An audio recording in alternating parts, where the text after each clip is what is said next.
On the tee, Gabe Neitzel, Steven Watson, and the big news earlier today in the world of professional golf. And don't worry, we'll get into the Tour Championship and Creator Classic and all those sorts of things that happen on the PGA Tour. But also today, the finalization of the President's Cup teams, the international squad, Team USA, playing in 3 weeks up at Royal Montreal in Canada. And the Team USA made some interesting decisions, I guess, from their captain and Jim Furyk. So Scottie Scheffler, Xander Schauffle, Colin Morikawa, Wyndham Clark, Patrick Hanley, and Sahith Theegala, automatic qualifiers. The 6 automatic qualifiers, Stephen. And then here were the captain's selections. Which I think any of us really could have done if we can read a sheet of paper. Keegan Bradley, Sam Burns, Tony Finau, Brian Harman, Russell Henley, Max Homa, which coincidentally, numbers 7 through 12 on the President's Cup points standings. I don't even have any idea how they, put those points together. But going chalk and taking the easy way out was Jim Furyk. And even though he was asked earlier today, that's kind of, easy way to do it, right? The less controversial. Well, I don't know if it's less controversial. Man, you did not take a single risk. I can tell you my 2-year-old daughter can count to 12, and I think she could have probably gone 7 through 12 also. Keegan Bradley should not be on this team. Oh, I disagree there. We'll get into it. Keegan Bradley should not be on this team. Brian Harman should not be on this team. I'll agree with you there. You know what? Russell Henley, I'm okay with him being on this team because Kyle Porter tweeted this out earlier today. If you're somebody who likes to look at the data golf and dive into the numbers type of thing, their big thing is strokes gained, obviously.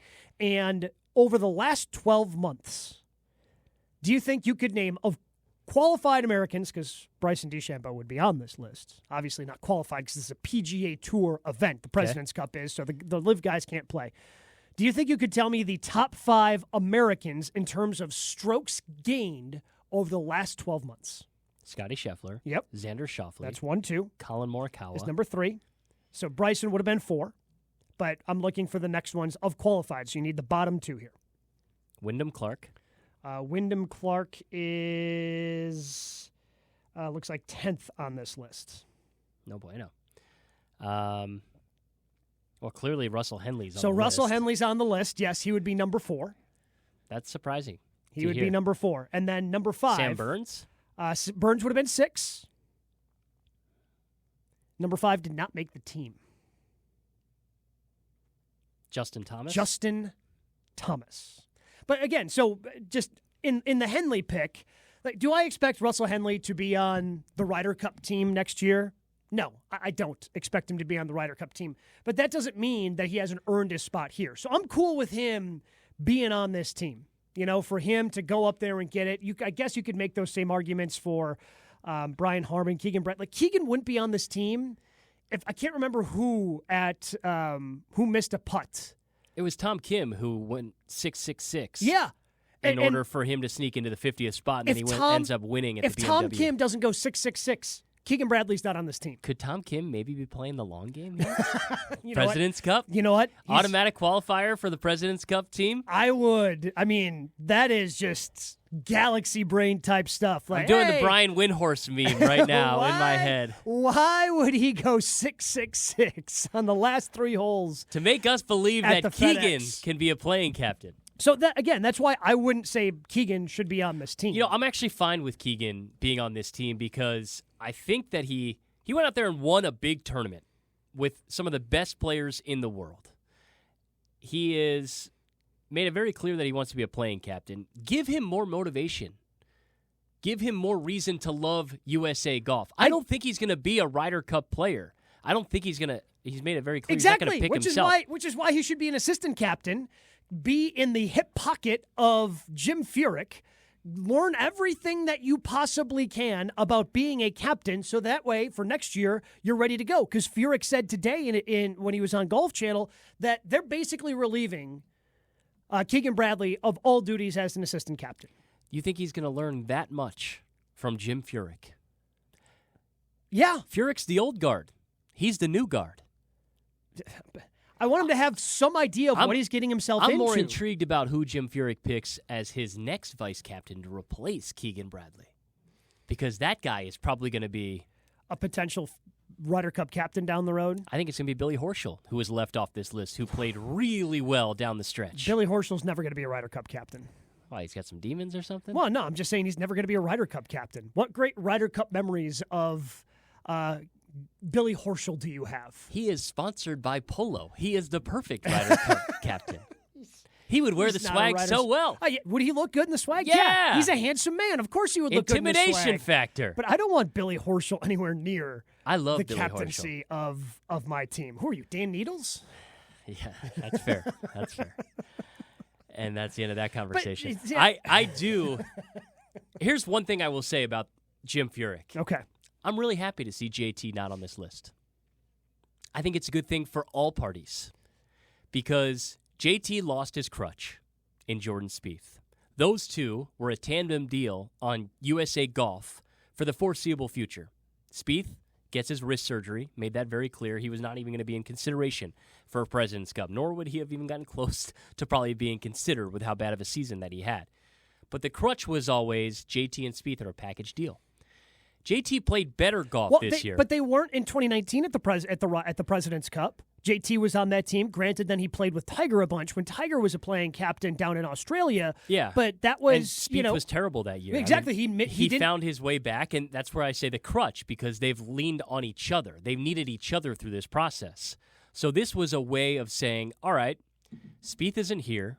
JT, you've played better, but you got to go out and earn this moving forward. Did you not just hear me tell you where he ranked in the data golf strokes gained over the last 12 months? He hasn't won a tournament since 2022 PGA, Gabe. I need to see JT go out and win something. Did I miss the tournament Morikawa won this year? Did I miss the tournament that Patrick Cantlay went out and won this year? Morikawa won the Tour Championship. I don't care that Scottie Scheffler had a 2-stroke lead. Colin Morikawa went out there and won the tournament. More on that in later in the show. Colin Morikawa had top 10s galore this golf season. He was the third best player on Team USA this entire golf season. Justin Thomas, yes, but Justin Thomas had a pretty darn good season as well. Like, I understand he didn't win this year, but you don't finish fifth on that list of strokes gained for nothing. Like, he made it to the Tour Championship. I know he didn't win. I know he wasn't top 5 on leaderboards, but he was a hell of a lot better this year than he was last year when he made the Ryder Cup team, which, oh, by the way, Ryder Cup, a little more important than the President's Cup. Yeah, but I actually agreed with Zach Johnson's thinking of you don't leave JT off of a Ryder Cup team because his record has spoken for itself. Well, he didn't participate very well and play very well in Rome. Even though he has this great USA record, JT needs a break. JT needs to go out there and become the JT that we've seen for most of his career up until the last 2 years. I think he's trending in the right direction. Like, I'm not worried about JT. I was surprised that he did not make this team, but that's where. So if you're going to leave JT off this team, fine. Like, don't put Keegan on. My bigger problem. Don't put Brian Harman on. You've got an opportunity. You've got some younger guys like Akshay Bhatia on the bottom of this list, Steven, that I guess I look at the President's Cup like this. The President's Cup for Team USA is a breeding ground for the Ryder Cup. That's the way they've done it with captains. I believe it was 2017. Yeah, 2017 in New York when Steve Stricker was the President's Cup captain, and that was kind of like the dress rehearsal to eventually becoming the Ryder Cup captain in 2020, which was then, of course, pushed to 2021 at Whistling Straits. Like, this is the way it has worked, where I understand it's more important for the internationals, but they're not very good, and they haven't really been competitive in this event, and maybe they're competitive in this. I guess I don't care. But this is an opportunity to kind of get your feet wet, especially if you are a younger player.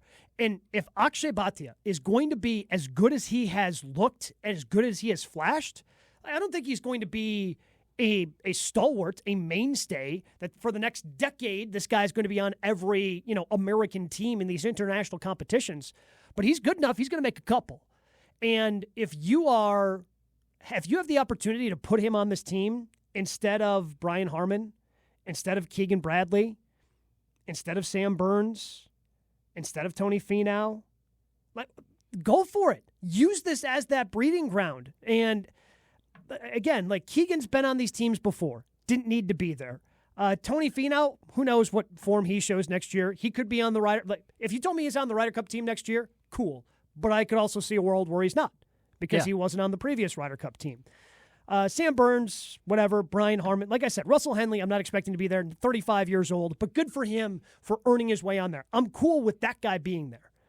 I just think there's an opportunity to have some of this youth and use it so you're ready for the Ryder Cup, but unfortunately that's not the way Jim Furyk went with I just don't understand why you think Russell Henley deserves it more than Keegan Bradley.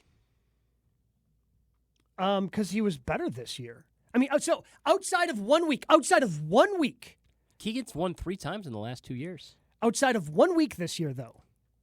I mean, was Keegan really that good? Outside of 1 week? If you take that win away, which again, I understand, we're taking away the top thing that he did this year. But you don't even have to take the win away. You take away the 6-6-6 that Tom Kim had, and Justin Thomas's season probably blows Keegan's out of the water. Right? Yeah, but so it was completely out of Keegan's control. Yes, he got hot for a week, and that's great. But when you're going into these team competitions, you want the guys who are playing the best. And this year, Keegan Bradley just wasn't that guy. He was worse than Harman this year. 22 events played, missed just 4 cuts, 3 top 10s, 2 runners-up, and a win. It's a pretty good golf season for Keegan Bradley. Yeah. But again, if you take away the win, which he got in by the grace of somebody else. It doesn't matter how he got in. He went out there and won a FedEx Cup playoff event. How much do you think... It's an elevated event. Call it what you want. He went out there and won a signature event this year. But I just don't think he necessarily actually earned his way in. He got in because of somebody else's mess up. Sure, he played great that 1 week. Did he play great this past week? Or did he kind of revert back to who he was? I feel like the larger argument is why are Bhatia and Nick Dunlop not on this team? Well, so Nick Dunlop's another interesting one. Because Nick Dunlop played better than any of the guys we've discussed this year.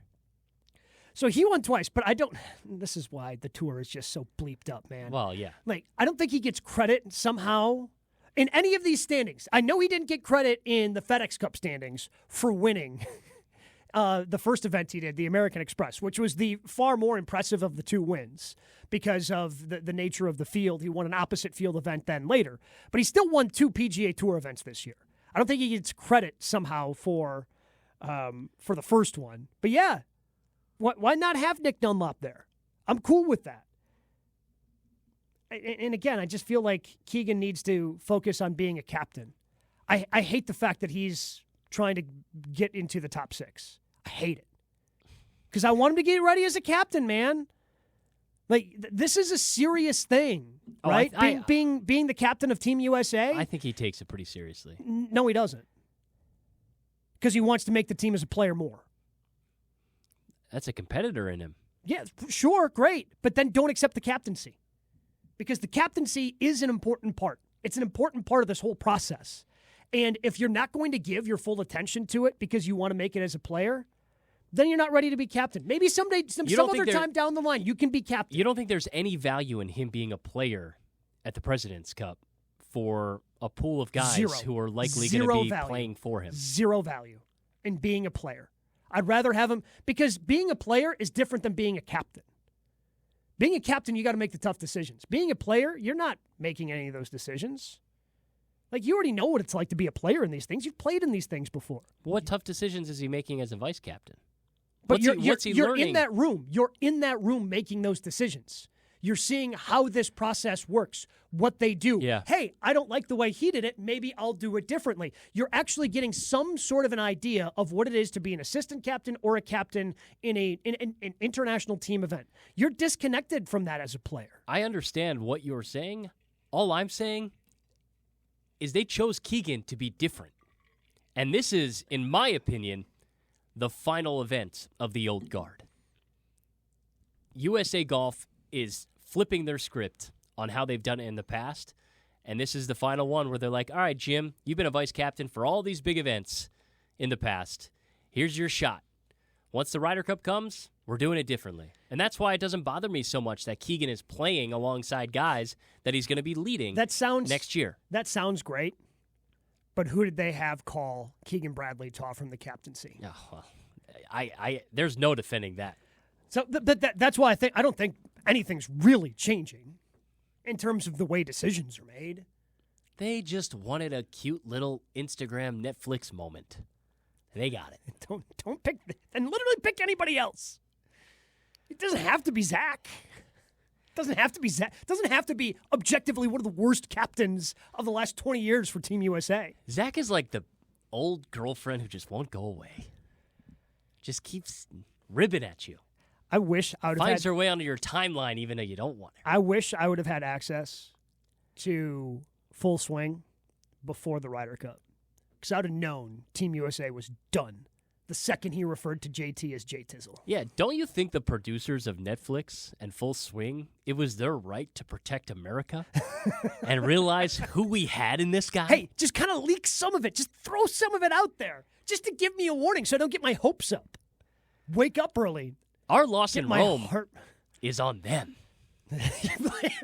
Now we're lashing out to the point where we're blaming the Netflix producers for our Ryder Cup loss. They saw what we couldn't. All right, we'll continue to talk about this because the international team made their picks as well. Who else could have made this team other than the chalk picks that Jim Furyk made? That's all coming up next. But next week, we are going to be live at the Bog Golf Course. Steven and I, of course, very familiar, played 100 holes out there earlier for the Ringer event with the Mac Fund, had the ESPN Milwaukee Open out there, and they have 18 unforgettable holes, 250 acres, natural private land. The Bog provides ultimate golf experience. To book your next tee time, call 262-284-7075 or visit golfthebog.com. Enjoy golf.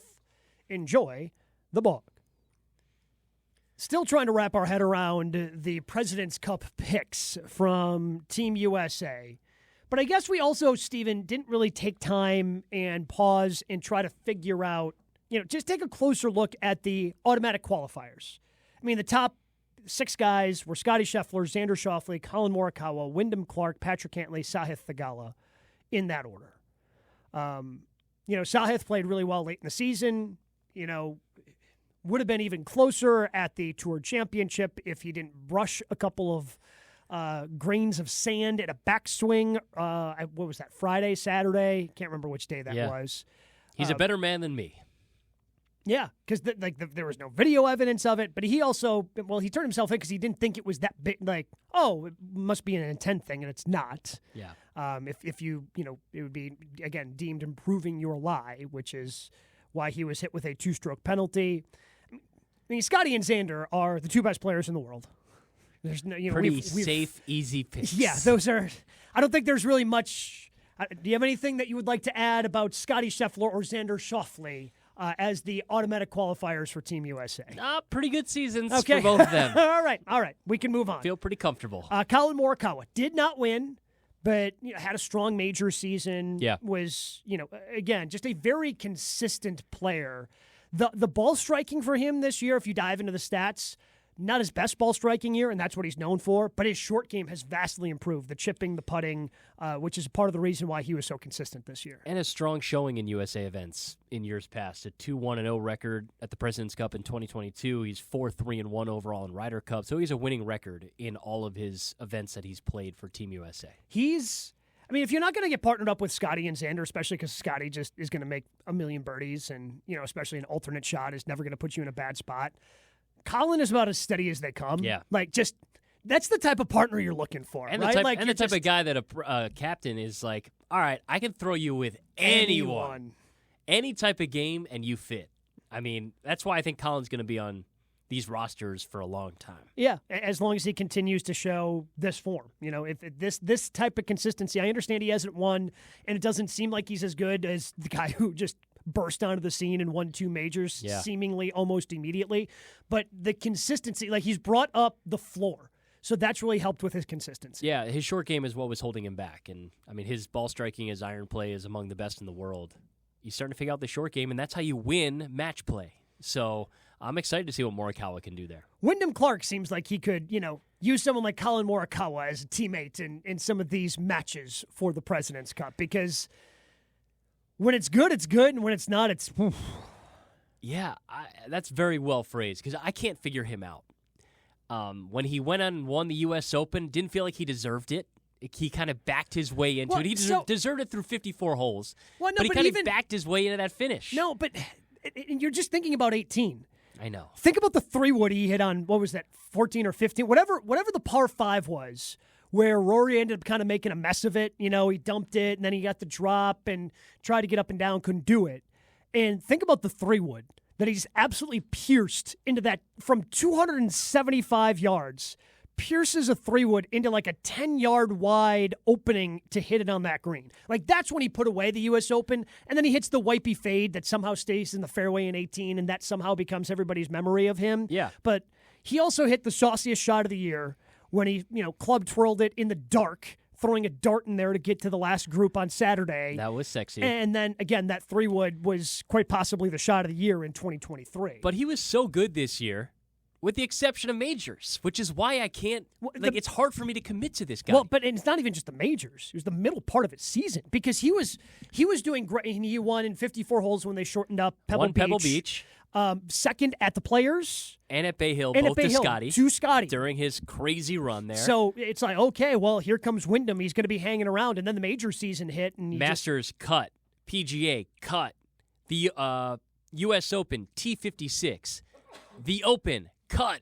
Yeah. He missed 3 of the 4 cuts and T56 in the other. Yeah, the important events this year, that meaty part of the schedule that we really only care about as golf fans, just not very good. And then he played pretty decent in the back part of the season. Yeah, had T7 at St. Jude, T13 at BMW, and then with his staggered start, he ended up finishing 8th at the Tour Championship. So, again, a solid finish, but, yeah, I'm with you. It's hard to get over. Lights brightest.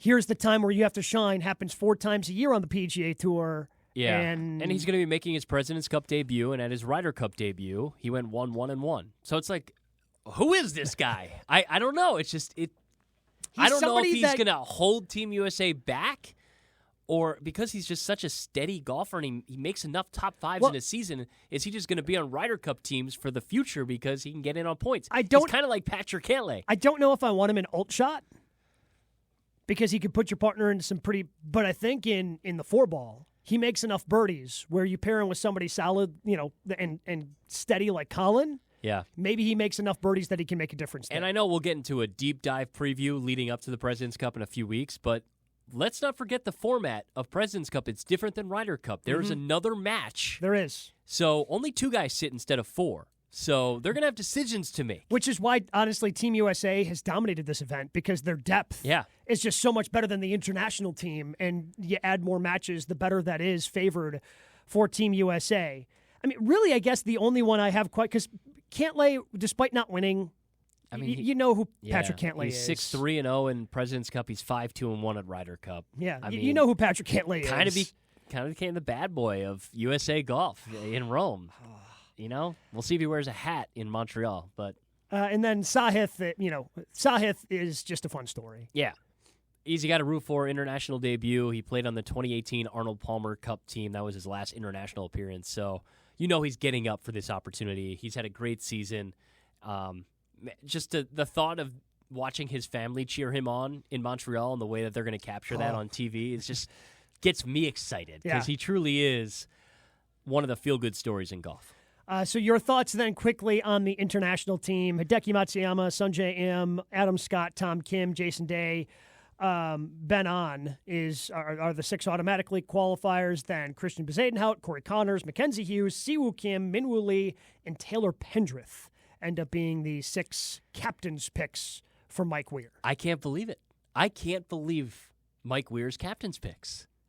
He didn't take Adam Hadwin or Nick Taylor. Yeah, in Montreal. Skipped over Team Canada.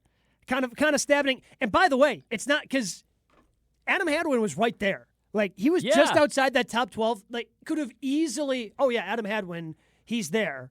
Instead, somebody like Taylor Pendrith ends up being a selection. And Taylor Pendrith earned it. I thought he played really well down the stretch, especially in the FedEx Cup playoffs, to fight his way onto this roster. Corey Connors was a no-brainer.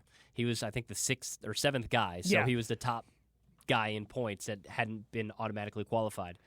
And I know that Mike Weir, who's a Canadian himself, would have probably been given a lot of grief for picking 4, maybe 5 Canadians, but if there is ever a time to do it, did you watch the Canadian Open last year? Did you watch Nick Taylor win in a playoff with that 60-plus point eagle foot putt? Did you see how the crowd reacted to that? That putt alone earned Nick Taylor a spot on the team. I know he didn't have the best of seasons, but Taylor and Hadwin played together at Zurich, and they had a top 10 there as partners. I can't believe that both of those guys are off this roster. You talk about the phone call that Zach Johnson had to make to guys. You imagine that phone call from Mike Weir to Nick Taylor and Adam Hadwin? To his fellow countrymen? Hey, sorry, boys. Didn't make it in Canada. The biggest opportunity for Canadian golf to shine. Mm-hmm. And we're going to leave two of our horses off. Although, I'm excited for Min-Woo Lee, to be completely honest. Because that guy, you want to talk about somebody like who can get hot and then fly too close to the sun and just fall back to earth? Yeah. Min-Woo Lee, man. That guy hit some... If you've ever paid attention before he came over and started playing more in the States, like there were a couple of times where I woke up and, it's a Saturday morning, didn't have anything to do, and you're just, oh, hey, let's see what European Tour events on Golf Channel. And there are some shots that this guy just nukes. The ball speed is unbelievable. And he's got a good personality. I think he's kind of like the future of golf, one of those guys you can really lean into. In the short term, I think they got the Australian pick wrong, though. Cam Davis has been playing really good golf. Oh, has he? Yeah. I mean, I think it's a better thing for Team USA that Min-Woo Lee is on this roster instead of Cam Davis, because Cam Davis scares me a little bit more. And I get to watch Min-Woo Lee, who, again, great personality. Very entertaining. Honestly, the guy I compare him to is like Ludwig Aubert, where I watch him swing and I am in awe. Mm-hmm. And I don't care that he's beating us. I just want to watch him play more golf. Yeah, and with Ludwig, he's a lot more consistent. Again, Min-Woo's a little all over the place. Again, he's kind of like their Jordan Spieth experience. You kind of get that type of ball speed, and every once in a while it gets a little squirrely, but I think that's going to be a lot of fun. But still, you look at that international team, and it's like, there's a reason Team USA has won 12 of 14 of these. They just lack depth. Yeah. If USA loses this one, I don't even know what to say. I mean, Jim Furyk is never going to be around any of these team events ever again. I'll tell you that. He's going to get the Tom Watson type of black ball. Yeah, it just Team USA here. Yeah, we'll break it down here again. 3 weeks up at Royal Montreal when it's going to happen. But despite this not being one of the strongest teams, I think that Team USA has put out there in a while. Still better than whatever the internationals are putting out there. Yeah. They've also been, scraping. Again, they're missing some guys. Yeah. Went over to live that have no chance at playing because this is, again, a PGA Tour sanctioned events. We are going to dive into another PGA Tour sanctioned event. Of course, that's the Tour Championship. How did we feel about the staggered starts? Is it time to move on off of that? What do we think of the renovations done to East Lake Golf Course? That's all coming up, but one place that we know we're always going to agree on, it's Erin Hills. Golf Digest, 10th ranked public course in the nation, charming overnight accommodations and a championship golf experience, and of course, host of the 2025 U.S. Women's Open Championship. You can always learn more about booking your tee times in the future at erinhills.com. PGA Tour season officially in the books. Tour Championship wrapped up with Scottie Scheffler claiming the top prize on the PGA Tour. The two-stroke head start certainly helped as he was able to pull away from the field and have a pretty boring Sunday, to be honest, after a shank that he had out of the bunker. Then he just kind of hit the back nine and ran away and hid from everybody. But it's still one of those things that I have a hard time taking serious because it doesn't feel like a serious event, even though the PGA Tour tries to make it serious. For example, Scheffler starting at 10 under par with a two-stroke lead, goes out and shoots 65 on day one, and then has whatever he had. Was it a 7-shot lead or a 6-shot lead, whatever it was. And oh man, only this many times in PGA Tour history has this ever happened. And I think Max Homa had the appropriate reaction of Chiefs score 2 touchdowns in the first quarter, lead by 30. like what are we actually doing here? Trying to rewrite history of when you have a net championship the way that the Tour Championship has become, and then you still try to be serious about it, you lose me a bit as a golf fan. When the players haven't fully bought in, that's when you lose me. You need the players to buy in for me to buy in. Colin Morikawa putting out on Instagram that he was disappointed because he forgot to sign up for the gross division and had only signed up for the net division because, of course, he would have won the Tour Championship if it was not for the head start that Scottie Scheffler had. Yeah, and Max is taking, guys who are supposed to be your likable faces of the PGA Tour who are poking fun at the setup of the PGA Tour. Honestly, though, kind of makes them more likable. Yeah. Because they're representing what we think is a fan base. And I can't remember who it was, but some bigger golf account had put out there on Twitter of, about this format and should it change. And I think 84% of people returned saying that it should be. Like there just seems to be a disconnect and something broken when it comes to, because it seemed like for a while the identity of the FedEx Cup playoffs was, oh, look at all this money that these guys are playing for. And honestly, with everything that's happened, and we talked about this a little bit last week, with the Xander Schauffle comments, but we're kind of numb to money in golf now. In most of sport. Yeah. I really don't care that. Do you care as a fan that Scottie Scheffler won $25 million? Good for him, but as a fan, I don't give a rip. I don't care. No, I care about seeing competitive back nine on a Sunday. and what did we not get? Thanks to a nice little cushion that he got. And I understand where he's coming from in terms of the Tour markets this as a season-long race for the FedEx Cup. And he called this entire thing silly, the entire process silly. Because he's just like, I earned it, give me my check, and we're done, right? Mm-hmm. I actually didn't mind the whole, here's the event winner, and here's the Tour champion, and we just hand them two different trophies. Rarely would it be the same. Tiger, I think, got it as the same once or twice. Tiger got it as the same a couple of times. But that didn't bother me because that was a way to be like, hey, this is an elevated signature, whatever adjective or whatever verbiage they're using on the tour now. You wanted to describe it. Like, you'll make more money if you win this event. But if you were our player of the year, which is essentially what the Tour champion is, you get the big prize. I kind of like that better than the staggered start. I want to watch a tournament with meaning on a Sunday and not somebody who has been the best player all year and he has a 7-stroke lead after day one. But that is not how I tune into golf. But I don't know, and maybe this has been just a flashlight has been put on this big time because of the PGA Tour and Live split. I don't really know what the meaning of the playoffs are on the PGA Tour. Because when you think of playoffs in every other sport, this is big time. Yeah. This is prime time. These three events are maybe they sneak into the top 10 of the most important tournaments that happen every year. Yeah. We went through our list last week or the week before, and that's why I feel like you should almost have an in-season tournament feel to the NBA.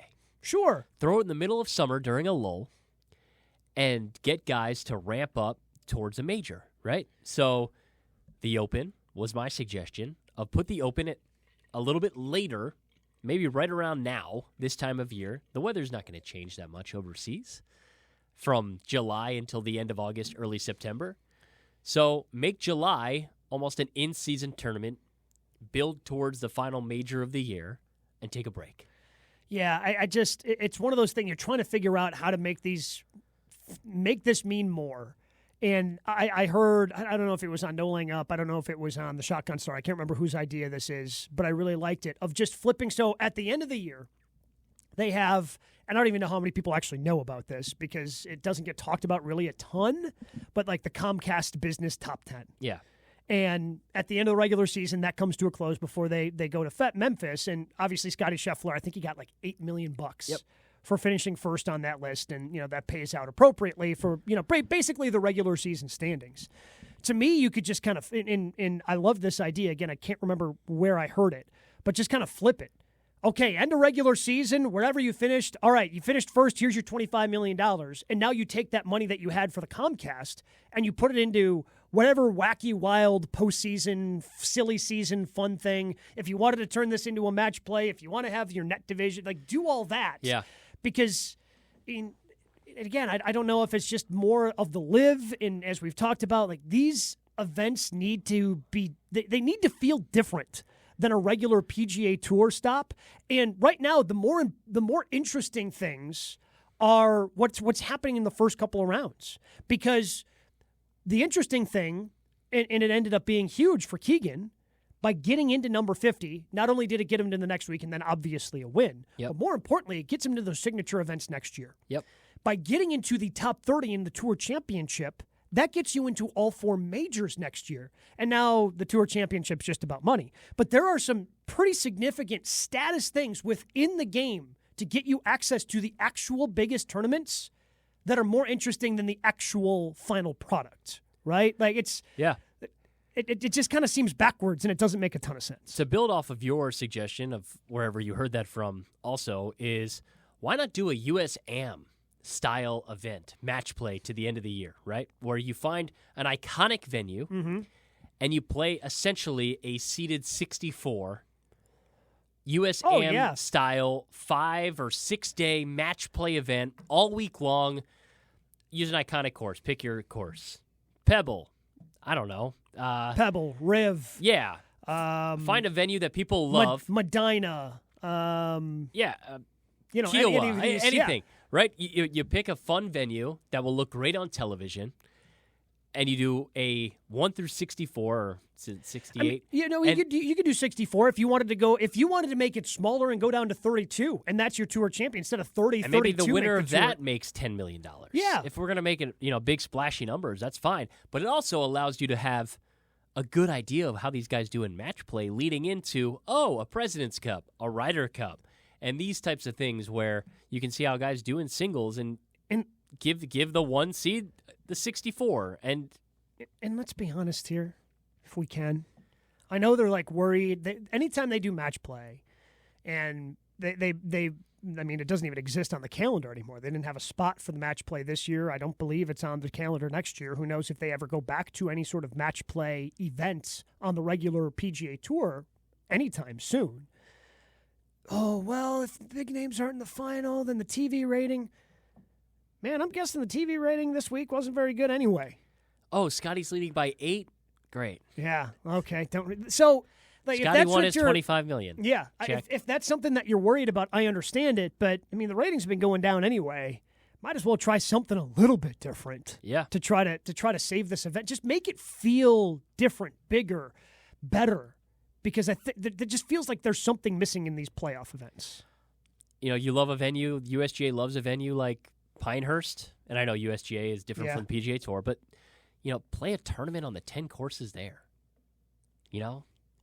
Do something. There's such an opportunity. We have so much incredible golf in the United States. Spotlight more courses. Come to Whistling Straits. Don't get me started on that. I think they should rotate these playoff venues all the time. Yeah, I agree with that too. Because the thing that I will give Keegan credit for, and the reason why the BMW is my favorite playoff event of the 3, is because it was a little different. So now the Tour pros are really working and grinding, and also you had a lot of different elements you had to factor in. You were at elevation, but then you were also going, at elevation being in Denver itself.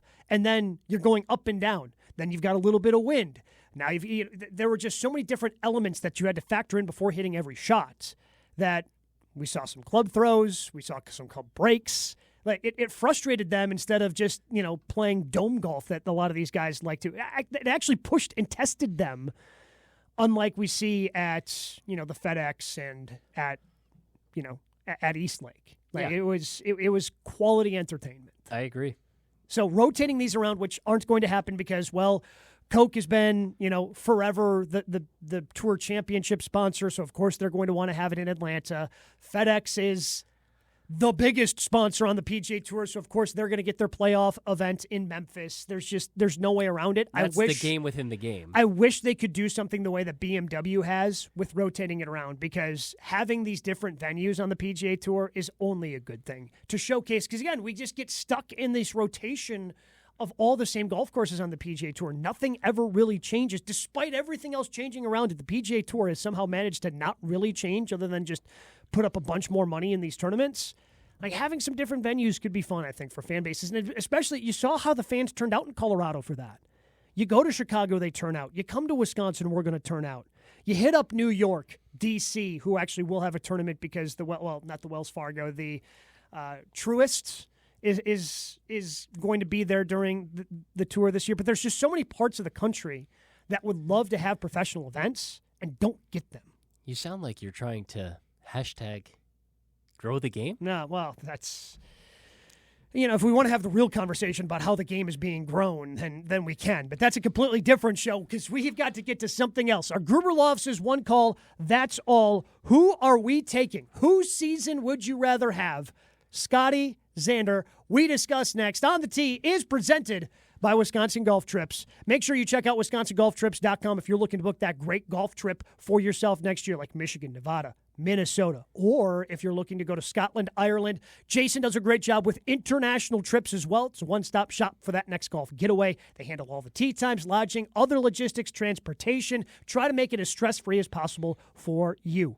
Make your golf trips a hole-in-one with Wisconsin Golf Trips. Check them out, WisconsinGolfTrips.com. Who had the better year this year?